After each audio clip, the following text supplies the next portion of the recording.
नमस्कार प्यारे अभ्यर्थियों, स्वागत है आपका फिर एक ऑनलाइन क्लास में। अभ्यर्थियों, जो भी विद्यार्थी फोर्थ क्लास अभ्यर्थियों चतुर्थ श्रेणी की जो भी विद्यार्थी तैयारी कर रहा है, सितंबर माह में अभ्यर्थियों उनका पेपर होने वाला है। तो याद रखना, क्लास आपके लिए रामबाण साबित होने वाली है।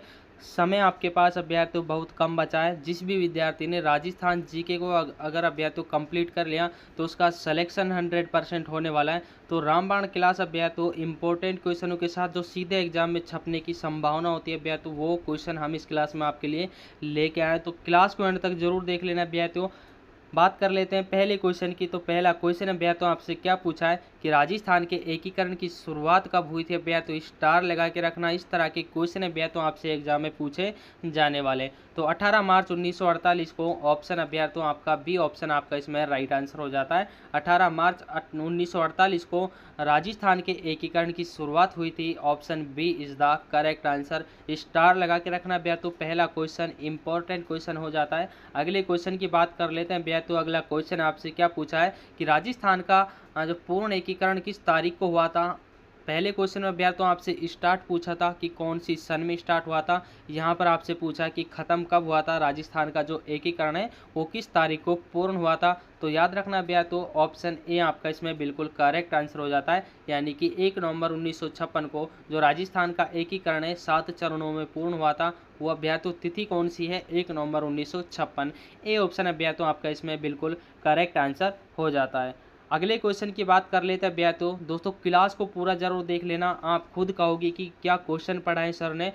अगला क्वेश्चन आपसे क्या पूछा है कि राजस्थान राज्य की प्रथम राजधानी कौन सी थी अभ्यर्थियों। तो प्रथम राजधानी जो राजस्थान राज्य है इसकी प्रथम राजधानी आपसे पूछे तो प्रथम अभ्यर्थियों उदयपुर थे अभ्यर्थियों। उसके बाद अभ्यर्थियों जो राजस्थान की राजधानी है वो अब चेंज कर दी गई है, अब अभ्यर्थियों आपकी जयपुर लगती है। ऑप्शन बी आपका इसमें बिल्कुल राइट आंसर हो जाता है। अगला क्वेश्चन अभ्यर्थियों आपकी स्क्रीन के सामने कि राजस्थान के एकीकरण में लोथल प्लान अभ्यर्थियों इंपॉर्टेंट है, लोथल प्लान किसने दिया था अभ्यर्थियों। करेक्ट आंसर की बात की जाए भैया तो पहला ऑप्शन आपका इसमें हो जाता है सरदार वल्लभ भाई पटेल, जवाहरलाल नेहरू, पीवी वीपी मेनन या हरदेव जोशी अभ्या तो हर्षदेव जोशी। करेक्ट आंसर की बात की जाए भैया तो ऑप्शन सी आपका इसमें राइट आंसर हो जाता है। यानी कि अभ्या तो पीवी मेनन के द्वारा लोथल प्लान की जो अभ्या तो लोथल प्लान दिया था वो पीवी मेनन ने दिया था। Option C is the right answer. अगले क्वेश्चन की बात कर लेते हैं भैया तो अगला क्वेश्चन आपसे क्या पूछा है कि राजस्थान की तत्कालीन 22 रियासतों में से सबसे अंतिम सम्मिलित रियासत कौन सी थी। यानी कि सबसे जो बाद में रियासत मिली वो कौन सी रियासत थी। अजमेर, सिरोही, झालावाड़ या भैया तो आपके अलवर। तो अजमेर रियासत भैया तो अजमेर रियासत जो राजस्थान की 22 रियासतों में से अंतिम रियासत थी अजमेर, जो राजस्थान में विलय हुआ था सबसे एंड में अभ्या तो सबसे बाद में अजमेर रियासत मिली। तिथि याद रखना अभ्या तो 1956 को, 1956 में अभ्या तो सन याद रखना, अगर आपसे सन पूछी जाए तो 1956 में राजस्थान में विलय हुआ था अजमेर का अभ्या तो सबसे एंड में हुआ था, याद रखना। अगले क्वेश्चन की बात कर लेते हैं अभ्या तो अगला क्वेश्चन आपसे क्या पूछा है कि मीणा आंदोलन का नेतृत्व किसने किया था अभ्या तो स्टार लगा के रखना अभ्या तो ऐसे क्वेश्चन आपको कहीं भी कोई से भी चैनल पर अभ्या तो नहीं पढ़ाने वाला।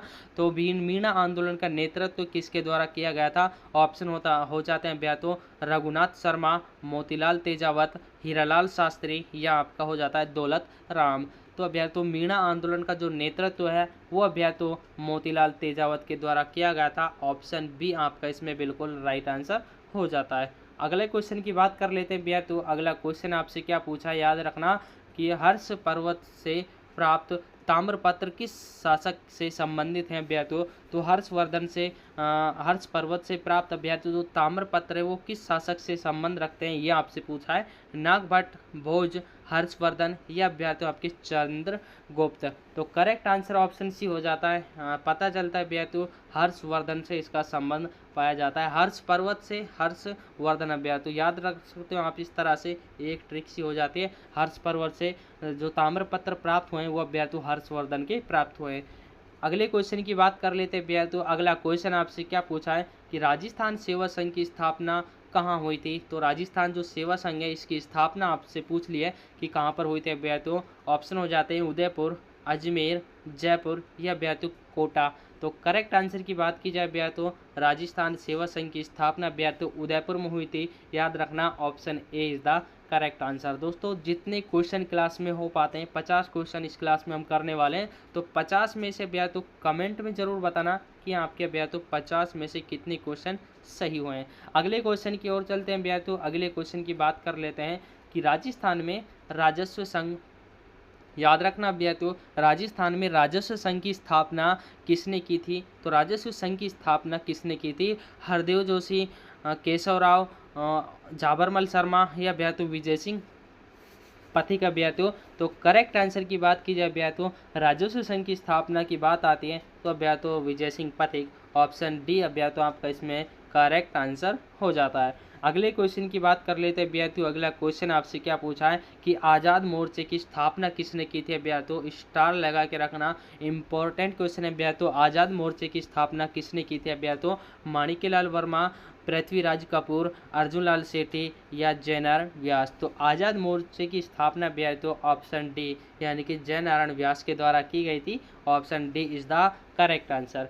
अगले क्वेश्चन की बात कर लेते हैं भैया तो अगला प्रश्न आपसे क्या पूछा है कि बीकानेर रियासत के एकीकरण का श्रेय किसे जाता है? तो किसको जाता है भैया तो महाराजा गंगा सिंह, महाराजा करण सिंह, महाराजा सूरजमल या महाराजा अमर सिंह। तो करेक्ट आंसर की बात की जाए भैया तो महाराजा करण सिंह को भैया तो ऑप्शन बी आपका इसमें बिल्कुल राइट आंसर हो जाता है। जो बीकानेर रियासत है भैया तो इसका एकीकरण का श्रेय किसको जाता है? वो महाराजा करणी सिंह को जाता है। अगले क्वेश्चन की बात कर लेते हैं भैया तो अगला क्वेश्चन आपसे क्या पूछा है कि रियासत परिषद का गठन कब हुआ था?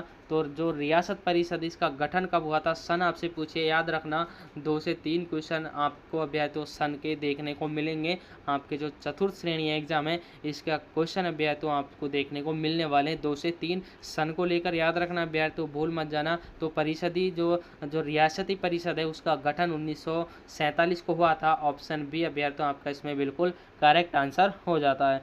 बात कर लेते हैं भैया तो अगले क्वेश्चन की। अगला प्रश्न भैया तो आपसे क्या पूछा है कि प्रजामंडल आंदोलन सबसे पहले कहाँ शुरू हुआ था? तो प्रजामंडल आंदोलन सबसे पहले कहाँ पर शुरू हुआ था ये आपसे पूछ लिया है। ऑप्शन हो जाते हैं भैया तो पहला ऑप्शन कोटा हो जाता है, दूसरा आपका जयपुर, मेवाड़ या भैया तो आपके अजमेर। तो मेवाड़ भैया तो option C is the correct answer, यानी कि जो प्रजामंडल आंदोलन है उनकी शुरुआत अभ्यर्थियों कहाँ से मानी जाती है? मेवाड़ से मानी जाती है। ऑप्शन सी अभ्यर्थियों। अगले क्वेश्चन की बात कर लेते हैं। अगला क्वेश्चन आपसे क्या पूछा है कि उदयपुर प्रजामंडल के संस्थापक कौन थे? तो उदयपुर प्रजामंडल के संस्थापक कौन है ये आपसे पूछ लिया अभ्यर्थियों। माणिक्यलाल वर्मा, सेठ जमनालाल, हीरालाल शास्त्री या कन्हैयालाल सेठिया।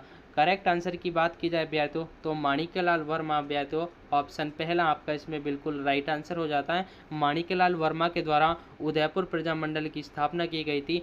उदयपुर प्रजामंडल अभ्यर्थ तो प्रजामंडलों का एक इम्पोर्टेंट टॉपिक है, यहाँ से आपसे 1 से 2 क्वेश्चन 100% पूछे जाने वाले हैं। याद रखना टॉपिक को अभ्या तो अच्छे से देख कर जाना। वैसे तो अभ्या तो मैं ही सारे टॉपिक आपको बिल्कुल क्लियर करा दूंगा, बस क्लासों को मिस मत करना, हर क्लास आपको देखनी है। अगला क्वेश्चन अभ्या तो आपसे क्या पूछा है कि थाने का गांव अभ्या तो जो थाने का गांव संघर्ष किस जिले से जुड़ा है? तो थाने का गांव जो संघर्ष है वो किस जिले से जुड़ा हुआ है?